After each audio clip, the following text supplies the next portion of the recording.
মুমিনের পরিচয় হলো আমার মুমিন বান্দা যখন কোনো মিছিলে যাবে, মিটিং এ যাবে, শুধুমাত্র একজনের নামে স্লোগান হবে, তিনি কে?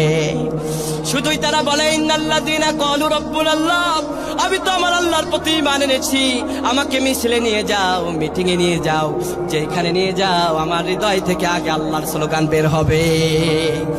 এরপরে যদি মানুষকে খুশি করার জন্য সামান্য স্লোগান দিতে হয়, তারপরে মানুষের স্লোগান, আগে কার স্লোগান? আগে কার স্লোগান? তোমরা যদি আমাদের ভালোবাসা পেতে চাও, তোমাদের স্লোগানগুলোতে আমার আল্লাহর তাকবীরটাকে অবৈধ করে নাও, অবৈধ ঘোষণা করো না, ঠিক কিনা বলেন? এই আল্লাহু আকবার তাকবীরকে যখন অবৈধ ঘোষণা করে, এই দলের ভিতরেও কিছু কিছু সময় আবার জয় বাংলার স্লোগান শুনে। আমার আল্লাহ রাব্বুল আলামিন বলছেন, শোনো, তোমরা যদি মুমিন হতে চাও, সব জায়গাতে একজনের স্লোগান থাকবে, তিনি কে? সুম্মাস্তাকাম, এর উপরেই তারা অটল থাকবে।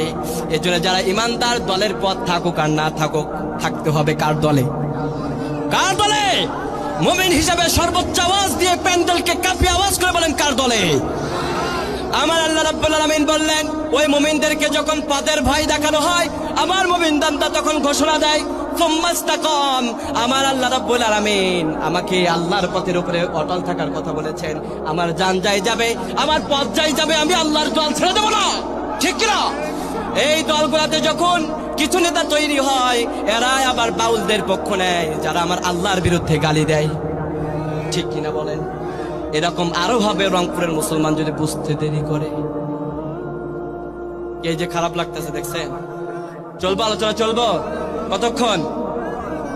সারা রাত? সুবহানাল্লাহ, আপনারা সারা রাত থাকেন, আমি তো পালামু বইলা দিছি। এবার আমার আল্লাহ রাব্বুল আলামিন বলছেন, শোনো, মুমিন বান্দাদের পরিচয় হলো এটা, কারণ আমি আল্লাহ তাআলা তাদেরকে এমন একটা সুসংবাদ দিয়েছি, ওই সুসংবাদের কারণে কোনো কিছুকে তারা ভয় পায় না।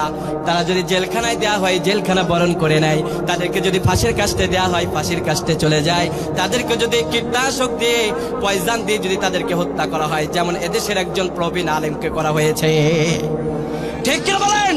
জীবনের সকল মায়াকে ত্যাগ করে দিনের পর দিন, বছরের পর বছর টেকনাফ থেকে তেতুলিয়া আল্লাহর কোরআনকে প্রচার করেছে, ঠিক কিনা বলো? জীবনের মায়া করে নাই। সে যদি আল্লাহর জমিনে আল্লাহর দিন বাস্তবায়ন বাদ দিয়ে অন্য কিছুর আশায় যদি কোরআন প্রচার করত, এদেশের সবচাইতে ধনীদের তালিকায় তার নামটা থাকতো। আওয়াজ করে বলো, ঠিক কিনা?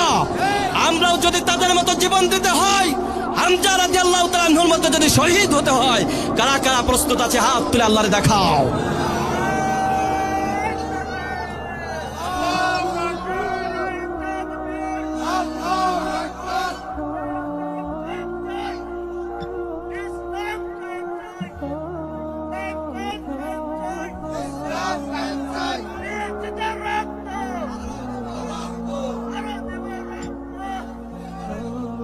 আল্লাহ আমাদের কবুল করুক, বলেন আমিন।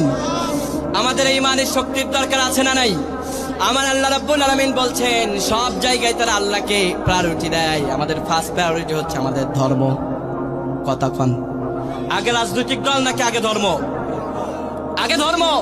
কারণ আপনি যখন পৃথিবীতে এসেছেন, আপনার রাজনৈতিক দলের স্লোগান আপনার কানে ঢোকানো হয় না, হয়েছে একজনের, তিনি কে? যারা আল্লাহকে বিশ্বাস করে না, কানে আজান দিয়েছে এটাও তারা বিশ্বাস করে না, ওদের বাপেরও বিশ্বাস করার দরকার নাই, ঠিক কিনা? ওটাকেও ছেড়ে দাও, ঠিক কিনা? যদি আল্লাহকে বিশ্বাস করো, তাওহীদের ঘোষণা তো প্রথম দিয়েছে তোমার কানে। খারাপ লাগতেছে? জায়গা মতো দিছে হুজুরে, হ্যাঁ? খারাপ লাগতেছে?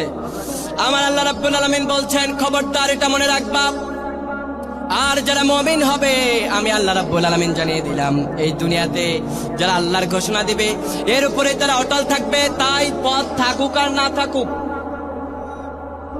স্লোগান, কোনো আওয়াজ নাই, ঠিক কিনা বলেন? আমার আল্লাহ বললেন, এই কাজ যারা করবে, আমি আল্লাহ রাব্বুল আলামিন তাদেরকে জানিয়ে দিলাম, ফালা খাউফুন আলাইহিম ওয়ালা হুম ইয়াহজানুন। তাদের দুনিয়াতেও ভয় নাই, আখিরাতেও আমার ওই বান্দাদের কোনো ভয় নাই। কারণ দল গেছে তো কি হয়েছে, আছে কে? দল পথ গেছে তো কি হয়েছে, আছে কে? টাকা গেছে তো কি হয়েছে, আছে কে? আমাদের এই বাংলাদেশে একটা প্রবীণ দল আছে, নাম কি? বিএনপি, ঠিক কিনা বলেন? বিএনপির চেয়ারপারসন বেগম খালেদা জিয়া ওনার আজকে অবস্থা খুব খারাপ, আপনারা অনেকেই দেখেছেন হয়তো, খুব মুহূর্ষ অবস্থা, আইসিইউতে আছে তিনি। অনেক ভালো একজন নেত্রী ছিলেন, দেশের জন্য অনেক কাজ করেছেন। আল্লামা সাঈদী সহ অধিকাংশ উলামায়ে কেরামদেরকে তিনি অত্যন্ত ভালোবাসতেন, ঠিক কিনা? আল্লামা সাঈদী তার সাথে অনেকবার দেখা করেছেন, তিনি তার জন্য দোয়া করেছেন, আল্লামা সাঈদীর কাছে তিনি দোয়াও চেয়েছেন। ভাইরা আমার, এই মাহফিলের গভীর রজনীতে ওই বেগম নেত্রীর জন্য আপনারা দোয়া করবেন না ইনশাআল্লাহ? আমরা দোয়া করি আল্লাহ তাআলা যেন এই নেত্রীকে, অর্থাৎ বেগম খালেদা জিয়াকে আল্লাহ যেন তাকে যেন সুস্থ করে আবার আমাদের মাঝে ফিরিয়ে দেয়, আমিন বলেন। ভাইরা আমার, যারা প্রকৃতপক্ষে ভালো ছিল, আলেম উলামাদের সাথে যাদের সম্পর্ক ভালো, তাদের জন্য দোয়া করতে বাধা আছে নাকি? আল্লাহর হাবিব বলছেন, মাল্লাম ইয়াশকুরিল্লাহু লাম ইয়াশকুরিন নাস, যে মানুষের প্রশংসা করে না আল্লাহরও সে প্রশংসা করে না। সেজন্য যারা ভালো ছিল তাদের জন্য কিছু দোয়া করবেন, ঠিক কিনা বলেন? এবারে আসেন আমাদের আলোচনায় ফিরে যায়। আলোচনা কি খারাপ লাগতেছে মনে হয়? শেষ করে দিব। এবার আমার আল্লাহ রাব্বুল আলামিন বলছেন, এক নম্বরে যারা সব ভয়কে জয় করে আল্লাহর নামের স্লোগান দেয়, তার উপরে যারা অটল থাকে, দলে থাকুক আর না থাকুক, এটাকে যারা মেনে নেয়, আমি আল্লাহ রাব্বুল আলামিন ঘোষণা করে দিলাম, এই দুনিয়াতে আমার ওই বান্দার কোনো চিন্তা নাই। ফালা খাউফুন আলাইহিম ওয়ালা হুম ইয়াহজানুন।